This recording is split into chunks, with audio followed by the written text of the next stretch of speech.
All right, what's up, homies? I think this is episode 19, if I remember correctly. Yeah, it is episode 19 of our Miami Marlins franchise here on Out of the Park Baseball 18. It is Sunday, February 27th, 2022, the start of spring training. So just want to go over some things that happened as I simulated from the end of December to the end of February. So first, let's start with the Hall of Fame voting results. So 4 people made it in this year. Alex Rodriguez made it in on his first year on the ballot with 99.3% of the vote, as well as David Ortiz, who made it in with 84.6%. Roy Halladay got in his 4th year on the ballot with 87.6% of the vote. And Mike Mussina, or Moose, made it in on his 9th year on the ballot, so he cut it really close with 89.1% of the vote. Curt Schilling got dropped from the ballot. Sammy Sosa got dropped from the ballot, as did Aramis Ramirez, AJ Pierzynski, and Dan Heron. So, with that being said, just looking at guys that might make it, Ramirez, it does not look like he's going to make it. He's only at 34% in his 6th year, so I doubt he makes it. Abreu is at 49% in his 3rd year, but it's a little iffy. I don't know if he'll make it. He usually doesn't when I do OOTP franchises, so we'll just have to wait and see. Rollins got 35.6% of the vote, but I think he's probably going to end up being subjected to the Hall of Very Good, not the Hall of Fame. Hudson, 17.6% of the vote in his 2nd year. Hunter, 16.9% of the vote in his 2nd year. Sheffield is at 9.7 in his 8th year, so it's pretty safe to say he probably won't make it. And that is that. Prince Fielder got 5.6% of the vote. So that is that. Those are your Hall of Fame voting results. So the big thing that happened, very much bigger than the Hall of Fame voting results, if we scroll up here, team owner changes. So, sad news, you have just been informed that your team owner, Jeffrey Loria, has passed away. So naturally, we get his son, Jeffrey Loria Jr. He will take over the ownership immediately. He wishes you all the best and looks forward to a good business relationship. So the goal is from Jeffrey Loria Jr. Thank you for your years of service with the Miami Marlins. Here's to another 6 years. I will submit some new goals each year that I would like to see you accomplish, as well as winning on the field and turning a profit.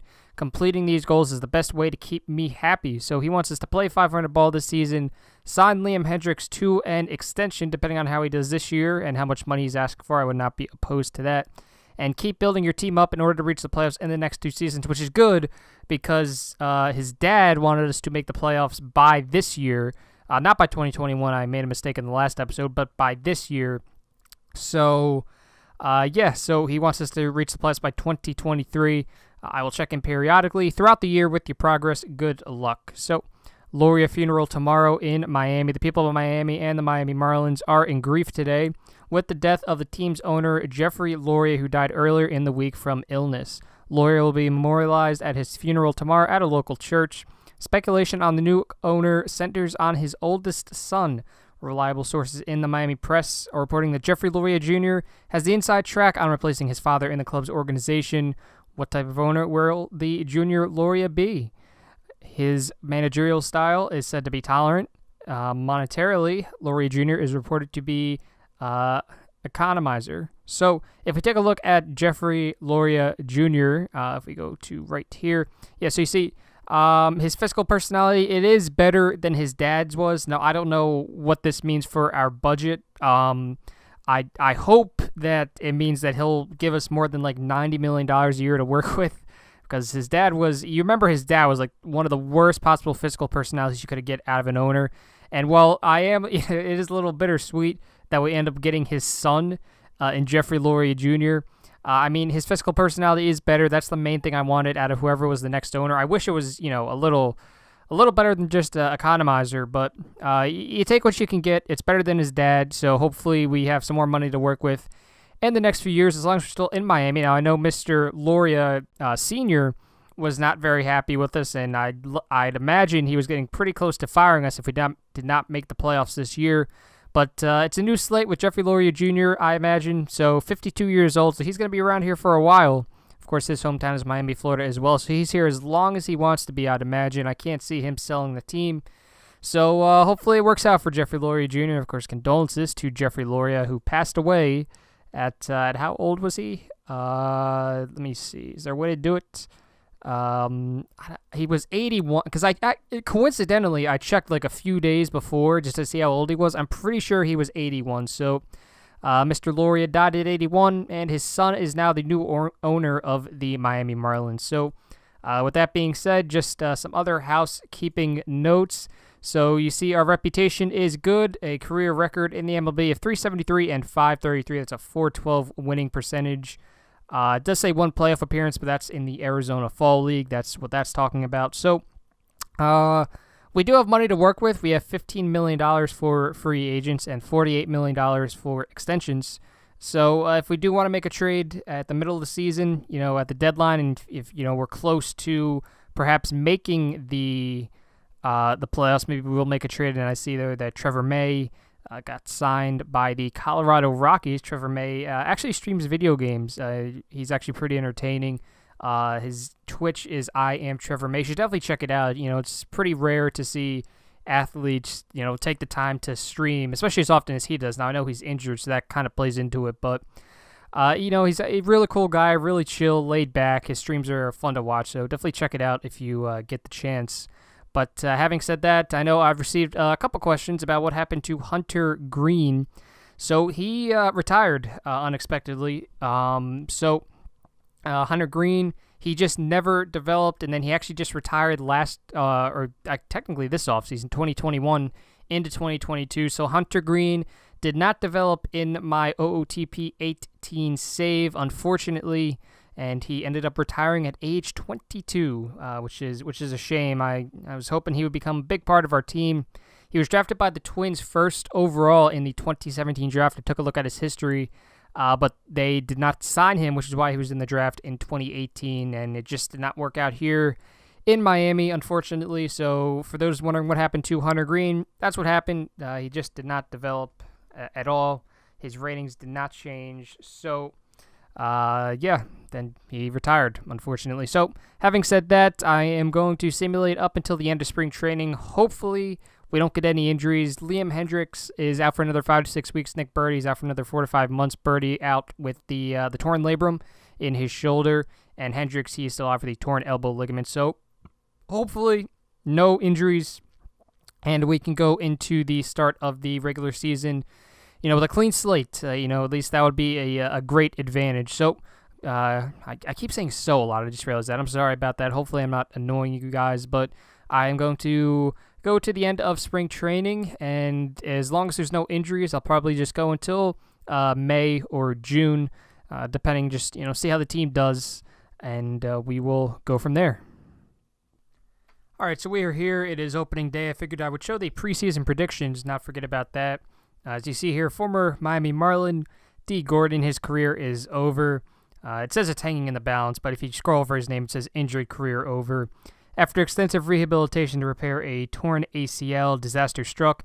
The Atlanta second baseman, he is now on the Braves, or he was on the Braves last year, tripped over an outfield tarpaulin while chasing a foul ball prior to the game and re-injured himself, causing what his doctors say is catastrophic damage. Speaking with reporters, his manager said D is in a state of disbelief.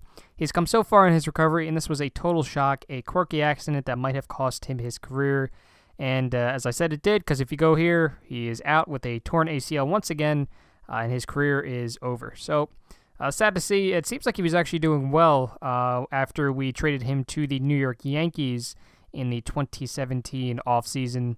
So it's a shame that his career is over, but at least he had a pretty solid one there. So told this to D. Gordon, but having said that, season expectation from Jeffrey Loria Jr., this is also a reminder that the team should play 500 balls. So top 100 prospects list, take a look here. We do not have any of them. Your top 10 prospects are Eric Doherty, a right-hander pitcher on the Cubs, Juan San Miguel, a 22-year-old outfielder from the Cincinnati Reds organization. Seems like he's going to be pretty good. No power, but he's got everything else going for him. Ben Mele, how old is he? 23-year-old outfielder in the Tampa Bay Rays organization. Ian Anderson on there once again, a 23-year-old starting pitcher from the Braves organization. Jorge Jacobo, a 22-year-old outfielder from the Mariners organization.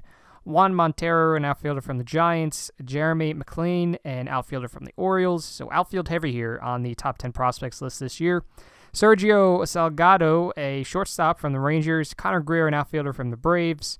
And Kevin Rivera, an outfielder from the Colorado Rockies. So once again, let's just take a look at the minor league system rankings. Your Miami Marlins are down in 22nd, which is weird because we were in 9th, but now we are in 22nd. Although I don't put a ton of stock into this. The only time you really have to worry about it is if your owner wants you to improve your farm system, but I don't really put a whole ton of stock into these the top system rankings because I do believe it is like just a little flawed because they go by the OSA rankings. So, sometimes your head scout might think that your prospects are better than OSA does. But what are you going to do? So let's take a look at the preseason predictions. Take a look here at your Miami Marlins. We are supposed to finish 78-84, so roughly the same record we finished with last year, 10 games back of the division leader in the Nationals and the Braves. So they think that our division is actually supposed to be bad once again, it would seem like, which is interesting. They have us penciled in to score 776 runs with a 266 team average, 136 home runs, and 180 stolen bases. I'd have to imagine that's tops in the league. Yes, it is by a long shot. It seems like no one else is predicting. Oh, there you go, 160. So that is the second place team. So 180 stolen bases. That is very weird. I know why it is, but my teams usually don't. They are not high in the stolen base category typically. So it's nice to have some speed on one of my teams for once. We're projected to allow 762 runs with a 4.34 team ERA, highest in the division, and what would appear to be one of the highest in, well, no, it's not one of the highest in baseball. So the American League ERAs are pretty high, but the National Leagues are all relatively low, which I guess is not too surprising. We're supposed to strike out 1,282 batters and walk 543. We are actually supposed to have one of the top 10 hitters in the league in Luis Soto. They are pegging him in 600 at-bats to hit 4 home runs, 52 RBIs. They are pegging him to steal 93 bases. Wow. And slash 327, 429, 449. That would be outstanding if that could happen. The other top 10 hitters, I believe, that is Edmundo Sosa. Look at those ratings. Wow. That would be nice to have on the team right now. Luis Tavallos, Bryce Harper, David Dahl, Cody Bellinger. Who's that? Ron Warren. Yes, it is. Alex Verdugo, Paul Goldschmidt, and Seth Beer, who, by the looks of it, is the guy the Phillies will be getting in the draft next year because the Phillies are awful this year. So, top 10 pitchers, Clayton Kershaw, Robert Stevenson, who's that? Jack Flaherty, right? Noah Syndergaard, Daniel Ponce de Leon, who's Jose Torres, Josh Hader, I believe. Yeah, Josh Hader, Luis Cessa, Jameson Taillon, and Julio Teheran. So those are your top 10 hitters and pitchers in the National League. And as I said, we are projected to, actually, I guess we're projected to finish tied for third. So this is supposed to be another one of those years for the NL East. We'll have 2 teams with the same record at the top, 2 teams with the same record in the middle, and the Phillies only 1 game back. So this is supposed to be a competitive division, although there's not really supposed to be a team that'll run away with it. Like you see the Dodgers projected to go 99-63. We do not have one of those teams in our division, which I guess is a good thing. So having said that, I am now going to simulate up until probably sometime in May, maybe June. I don't know. It depends how well or how poorly the team is doing. Just as a review, our lineup going into the season will be Jonathan Villar leading off, followed by Luis Soto in the 2-hole. And someone asked why I had Luis Soto in the batting second. Some people, some analytically driven people would say that the 2-hole is the best place to have your best hitter in the lineup. That's why you see Mike Trout hitting second a lot for the Los Angeles Angels of Anaheim. So that's why I have Luis Soto batting second. There are, multiple people that would say that your best hitter should be hitting in the 2-hole. So that's why he's there. Andy Ibanez hitting third. Rowdy Tellez hitting fourth. Mark Mathias at 5. Jared Kelenic, the rookie, at 6th. And so his expectation is a bench player, but we're going to give him the reins this year. I think he's about ready to go. He did very well at AA last year, and it was not exactly a small sample size. He had close to 300 plate appearances, so I'm fine with him batting 6th. Hopefully he does not prove to be a bust, because that would be upsetting. That was the guy we picked 3rd overall in the 2018 draft. So 4 years later, Kelenic has made it up to the show. Hopefully he does well. Danielson Haro, who is actually one of the leaders in spring training and batting average, believe it or not, will be hitting 7th. And Christian Vasquez, who I do not have on the team for his offense, but rather for his elite defensive abilities, will be batting 8th, followed by the pitcher. Our backup, Shane Rowland, JT Vrillo, Christian Hicks, BJ Boyd, and Juan Lagares. I do actually have to fix the roster. I can't forget to do that. And our pitchers, our rotation, Boomer Biagalski, Sean Reed-Foley, Braxton Garrett, AJ Moore, and John Harmon. Dirks, Marr, and Bug will be our stoppers, at least for the start of the season. And Minter, Colomb, Jay, and Hendricks will be our middle relief guys. And you see Hendricks, he's only going to be injured for one more day, so he'll be good to go for opening day at Cincinnati. That's the first team that we play. So I guess all these guys are going to get sent down. So let me just do that right now. So Fetty's getting sent down. Zinski's getting sent down. Pavetta's going to get sent down. LP is out of options. Whoops. Okay. Just wave and DFA. Pavetta, Birdie. How much longer is he injured? 3 to 4 months. We'll place him on the 60-day disabled list. Samardzija is ready to go. Now, is he going to not want to go down? Oh, okay. Wave and DFA. All right, let's wave and DFA him then. Yes, I do, because he does not have a spot on this team anymore. And Cody Poteet is going to get sent down to AAA because there's not a spot for him anymore, believe it or not. And that is 30. So we have to send down some batters. Denny Almonte is one of them. Demo 2. Oh, okay. So Denny Almonte can be wave and DFA'd. Let's see who else can be. Brian Anderson isn't going to be here, so he can sit that down. Vlad Guerrero Jr., I think I'm going to start him back in AA. He is only 23 years old. Yeah, so we'll put him back in AA just to start the season. Mason Davis, no spot for him. We'll send him down to, no, we won't, because that's wave and DFA. Mr. Davis, who else am I missing? Cortez, we're going to start at AAA Actually, we're going to start him at AA because he went from high A all the way to the majors, which in hindsight was not a very good decision on my part, but you live and you learn, and that is our 25-man roster, all set and ready to go. Let's now start the simulation, and I will see you guys again at either May or June. All right, it is the start of May, and the team has sucked. That is a good way to put it. Offensively, we have been one of the worst teams in the league. You see, we are tied for 14th in the National League in runs scored, 15th in batting average, 15th in OBP, 15th in home runs, so dead last in all those 3 categories. 8th in stolen bases. We are tied for 4th in runs against, 11th in starters ERA, 3rd in bullpen ERA, and tied for 5th in defensive efficiency. So the team has been completely dreadful offensively. And you can take a look here just at the primary lineup, your base statistics. Nobody is doing very well. BJ Boyd is probably doing the best, but that is in limited time. And VR, he's probably the best full-timer that we have had. You see Sean Reed-Foley got injured, so we have to put Pavetta back in the rotation. So hopefully that doesn't go too bad. AJ Moore has had a rough start to the season, but Braxton Garrett has also had a tough start to the season. We are 3rd in bullpen ERA, so the bullpen has been pretty good so far. Taking a look now, though, where do I want to go first? Let's go to the schedule first. So you go back to April, our offense was dreadful. I'm going to go game by game. We scored 0, 2, 3, 1, 1, 3, 0, 2, 3, 2, 0, 3, 3. Then we scored 13 runs here, 13 runs here, then 1, 3, 2, 10 runs here, 9 runs here, 3, 3, 1, and then yesterday we scored 2 runs.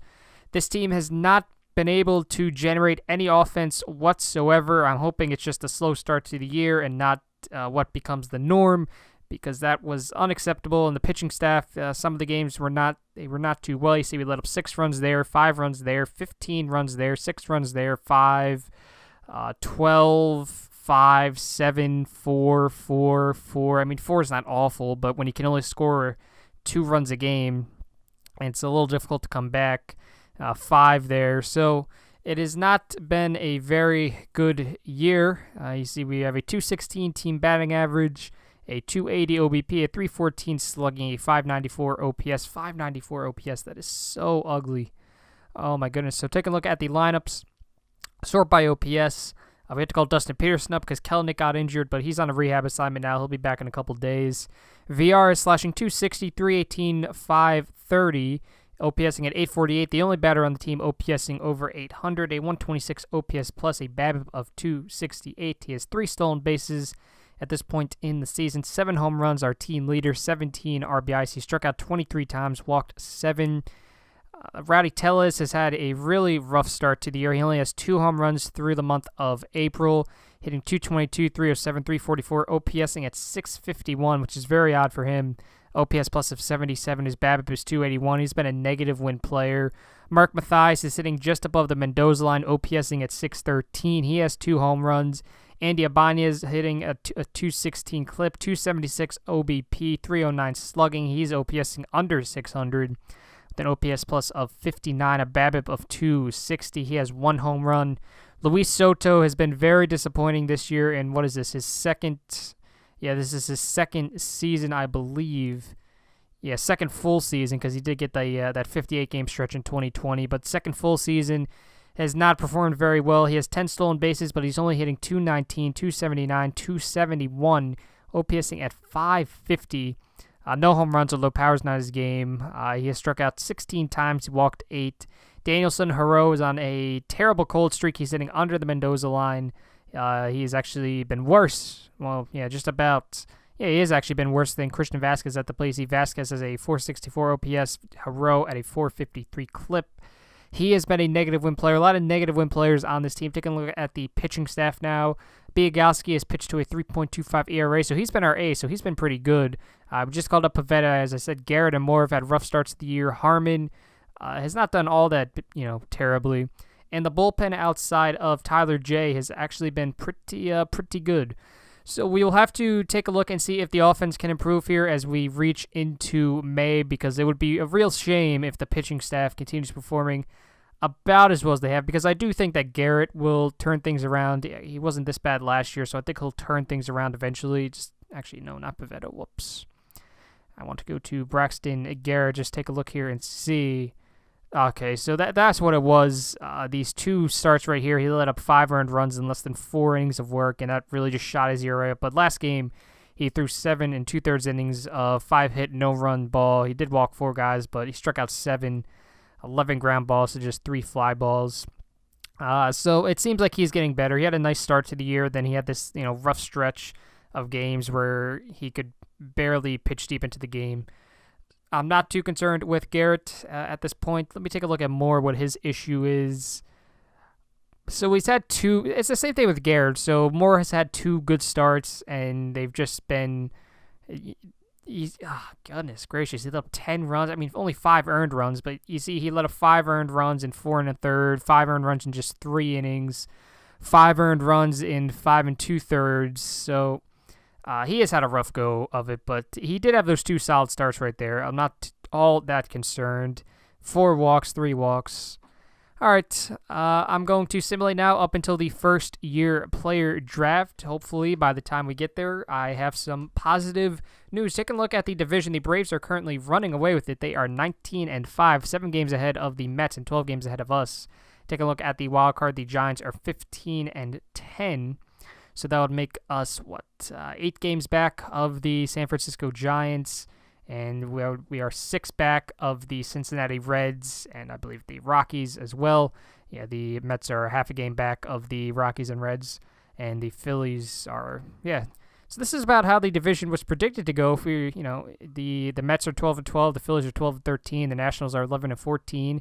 So it's just there's no way the offense will be this bad for the rest of the year. I find it very hard to believe. So I think it's just a fluke, and I do firmly believe that by the time we reach the first year player draft, the offense will be doing better. So we will just have to wait and see. Hopefully I have some good news in about a month. All right, it is the first year player draft. This year is completely awful. You see Christian Vasquez says the Marlins are in the tank. I hate to say so, but it's true. I want out of here. Please do what you can to trade me. Injuries have been a major issue this year. You see Mathias is on the disabled list. Cortez is on the 60-day DL. Kelenic's on the disabled list again. Maurer has been injured this year again. Harmon's out for another 3 to 4 weeks. He's on the DL. AJ Moore is on the DL. As I said, Kelenic just came back from the DL, and he's on it again. Reed Foley was on the DL. Now he's on a rehab assignment. I've had to call up Vlad Guerrero Jr. and John Dean. Dean was my first overall pick in 2019. So what was that, 3 years ago?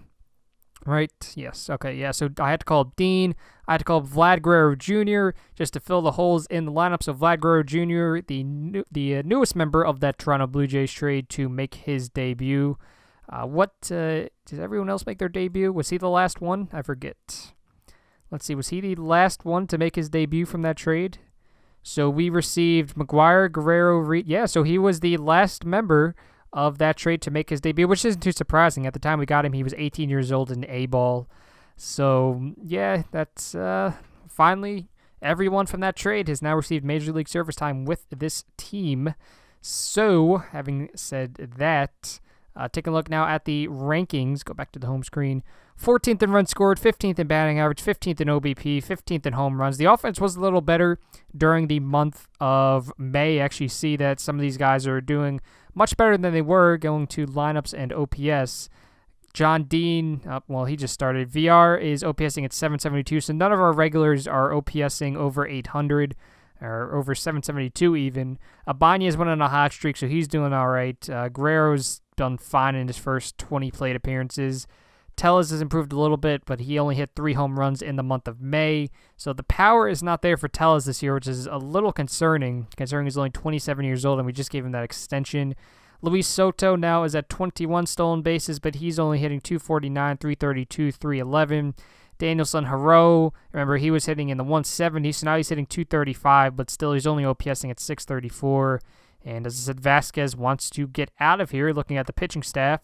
Boomer Biagalski has not done very well. Pivetta has actually improved, although he let up 11 hits in 8 innings. I don't know why he was allowed to go as long as he did. But you see his ERA was at 18, and now he has bumped it down 10 points, so he is getting better. Garrett is still where he was when you last saw him. Joe Jackson has had a rough start to his Major League career. That was the guy we got in that Seattle trade. And who else? Oh, we had to call up Skylar Zinski, who in 3 starts has not done all that bad, which is nice. But it is the first-year player draft, and before I go there, the Braves are now 37-19, 6.5 up on the New York Mets. They are 16.5 up on us. And if we take a look at the standings in the NL wild card, we are 9.5 back. We are on a 6-game losing streak. So taking a look at the schedule, we actually went on a couple of winning streaks in the month of May. We went on a 5-game winning streak there. We swept the Phillies, and then we won 2 games against the Athletics in that 2-game series. But then we lost, 5 straight there. We won 5 out of 6 here, and then what would that be? 7 out of 6 out of 8, excuse me, before we went on this current 6-game losing streak where we were swept by the New York Mets and then swept by the San Diego Padres. So the team has not done very well this year. Taking a look at info, we have a 234 team batting average, 304 OBP, 345 slugging, 649 OPS. We've scored 221 runs, 434 hits, 124 extra base hits, 35 home runs, 169 walks, 398 strikeouts, and 33 stolen bases. Most of those are second to last or dead last in the National League. And pitching-wise, our ERA is now 14th in the National League at 4.99. Our starters ERA is 5.95. Bullpen ERA is still doing all right, so the bullpen's still doing good. Runs allowed, 297, 12th in the NL, 8th in hits allowed, 14th in opponent's average, 14th in BABIP, 12th in home runs allowed, 13th in walks, tied for 10th in strikeouts, and 11th in defensive efficiency. We went 7-16 in April. In May, we went 13-15, so we played close to 500 ball in May, but those 2 winning streaks definitely helped us out a little bit. And right now in June, we are without a win. At home, we are 13-14. On the road, we are an awful 7-21. So that's definitely one of the issues. This team cannot play baseball on the road, supposedly.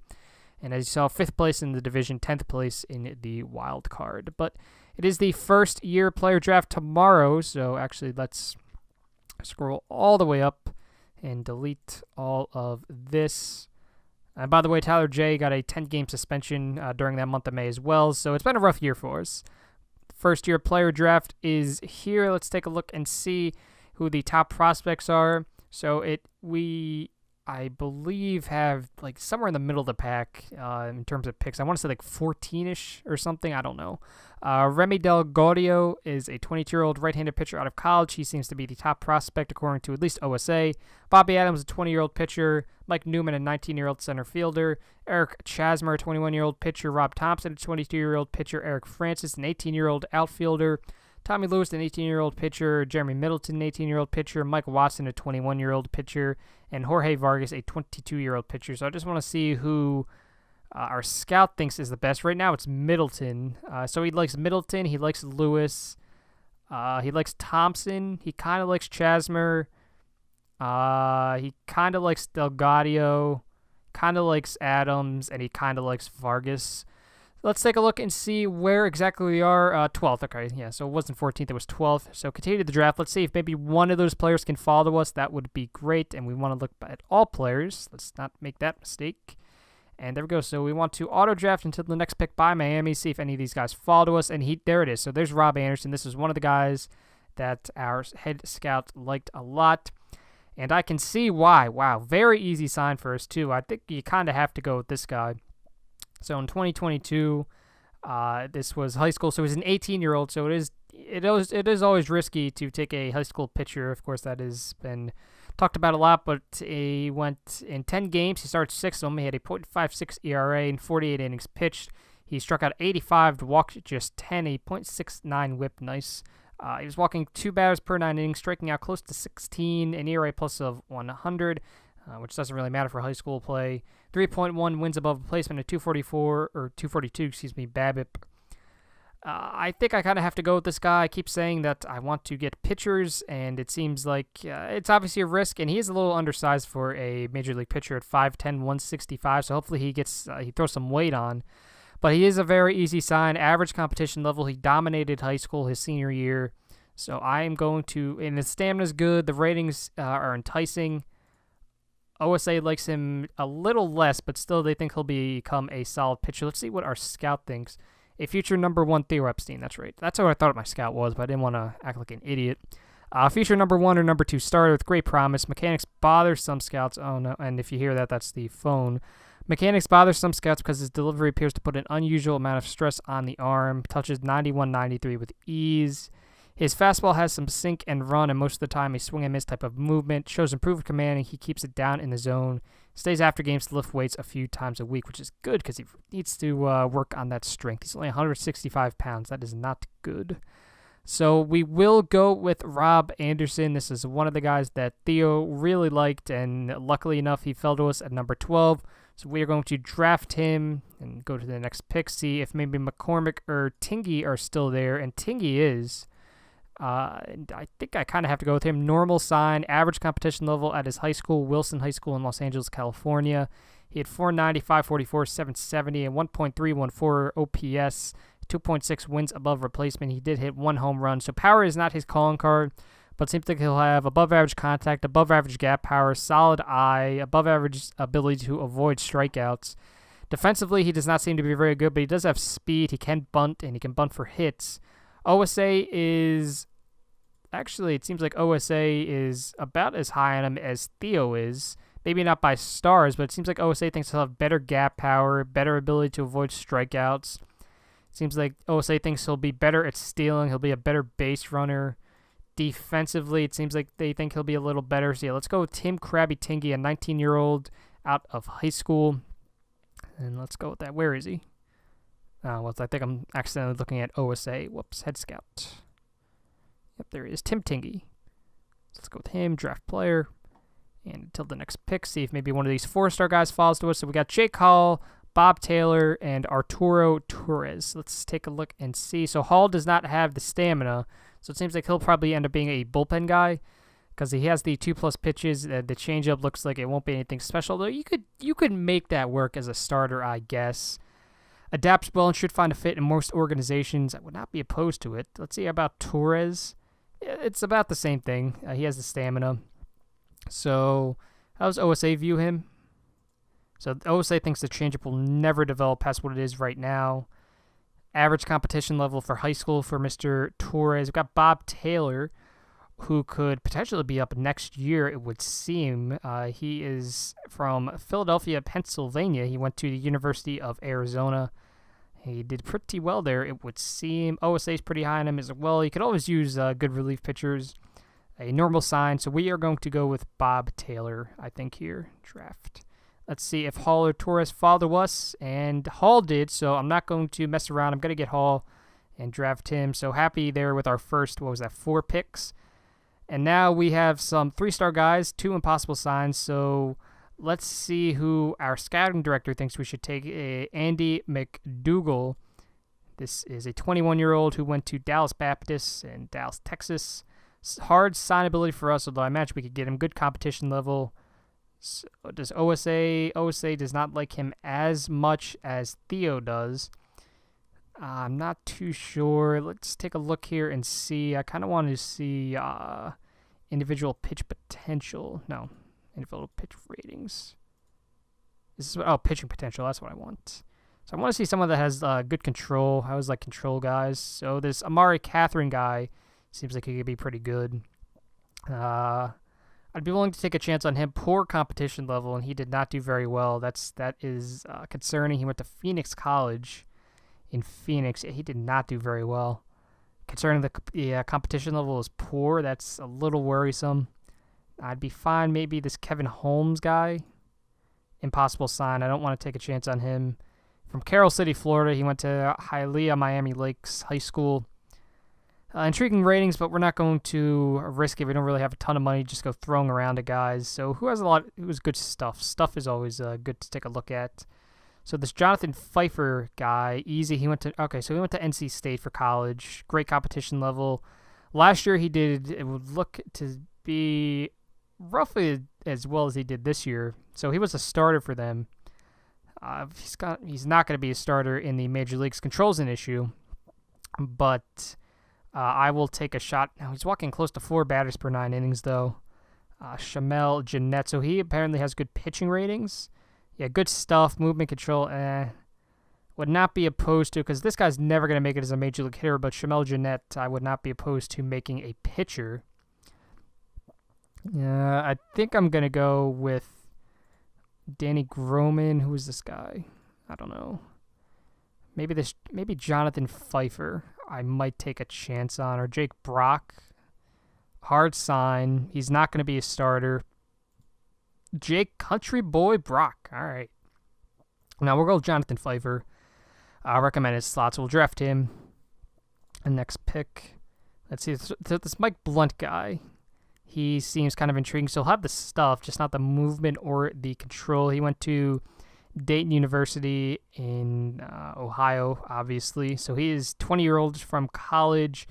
Average competition level. He did not do spectacularly, but he still has intriguing ratings. Dan Brillhart. What are his pitching ratings looking like? Another guy's stuff, not much else. I kind of want to take a chance on that Shamel Jeanette guy just to see what comes of him. And I think I will. So I'm going to take a chance on this Shamel Jeanette guy and convert him to a relief pitcher just to see how he does. And now I want to take a look and see guys for maybe good movement. So Eric Cox is a name. He went to Philadelphia Academy Charter in Philadelphia, PA. Fragile. He'll have 2 pitches, solid stuff in movement. The changeup will never develop. Though he did very well in high school, which is good to see. So we'll take a chance on Eric Cox. Draft. And until the next pick, let's take a look now at some batters, perhaps. So batting. Oh, nope, I want batting potential. So guys that have good gap power, that's always good. Pat Backen, here we go. Here's a guy. So he has good gap powers. Anyone that has maybe higher contact. So a guy like Kaimani Buck, perhaps. Extremely hard sign. Bella Vista High School. He did well there. Yeah, I will take a chance on this guy. Yeah, he's got speed to him too, which is good. So yeah, we'll take a chance on Kaimani Buck. Draft him. Next pick. Now we'll take a chance on the Pat Backen guy, just the elite gap power potential. Take a shot. Why not? See if anyone has power, because power is always good to have in this game. I say it multiple times, but power is it always sells. So Ethan Bradford, Sam Dirk. Okay, maybe the Sam Durkis guy. Yeah, let's go with him. He doesn't really have a position He's only 17 years old, but I'll take a shot on him. Going really high school heavy in this draft, I just realized. Take a look at guys that maybe have some elite speed, because you can't really teach speed. Jim Blackburn, he went to Passaic, a Jersey kid from Union City. That is neat, but he is an impossible sign, so we're not going to take a shot on him. We will take a shot, however, on this Mike Bailey kid, a center fielder who went to college in Portland, Oregon. So let's take a look at a chance on Mike Bailey. Seems like he could be nothing else good speed guy. Can't get Blackburn, maybe Andy LeBar. Extremely hard sign, another guy that went to NC State. We'll take a chance on Andy LeBar, another outfielder. But good speed. And let's see, somebody that has a good eye at the plate. Esteban Rivera went to Madison High School in Brooklyn. He's never going to make the major leagues with those ratings. Mine tends to wander. So maybe a guy like an Eric Gubler went to Marina High School in California from Watsonville. 18 years old. Gap power might be there. Eye might be there. Cherishes his privacy. All right, we'll take a chance on Eric Gubler. Maybe this guy. An impossible sign. I was going to take him because of the name, but we will go with Eric Gubler. Oh, it's not my turn. Whoops. Eric Gubler. I was wondering why it wasn't working. I was like, come on. So auto draft till the next pick. Now let's see here. Another, maybe just guys that can hit the ball and hit the ball well. So Bobby Kutcher. No gap power, no home run power, but maybe Joe Eister, perhaps. Let's see. Maybe, now this guy looks like, very easy sign. Wow. No eye. He can't avoid strikeouts. Another high schooler, June 11th, 2003. We'll take a chance on a Danny Simpson. Very easy sign. Take a chance on him. Next pick. What do I want to go with? Maybe just a couple pitchers here. So individual pitch potential. Nope, I keep doing that. I want pitching potential. Guys with good movement, I don't really have a ton of them in the system, I don't believe. So this guy, John Jones. Yeah, let's take a chance on a John Jones. He actually has intriguing hitting ratings as well, but I think we're going to make him a pitcher. So we'll get John Jones. Next pick, and Pat Toon was gone. I was going to take a look at him. Mike Mumford, maybe. All right, what round is it? It is the 16th round. So we made 15 of our own picks. So we're just going to complete the draft here. And that is that. And while that's doing that, I'm going to check to see how long I have been recording for. All right, so I've been recording for about an hour, so I think this is where I am going to end the episode. We're going to meet all these guys' demands. Actually, you know what? I think I'll simulate up until the international free agent signing period. That's coming up in about a month. Actually, no, I don't want to do that because in case I get into any bidding wars, that's probably going to take a while. So I'm going to end the episode here, episode 19, and episode number 20. We will continue on in our quest to do better than we have right now. Currently 15 games under 500, 16 and a half back in the division, I believe 9 back in the wild card race. So we will try to do better in the next episode. Hopefully we can at least try to salvage this season, play close to 500 ball. That is what Jeffrey Lurie Jr. wants. So I want to thank you all for watching episode 19. I'll see you next time for episode number 20. Hope you enjoy the rest of your day.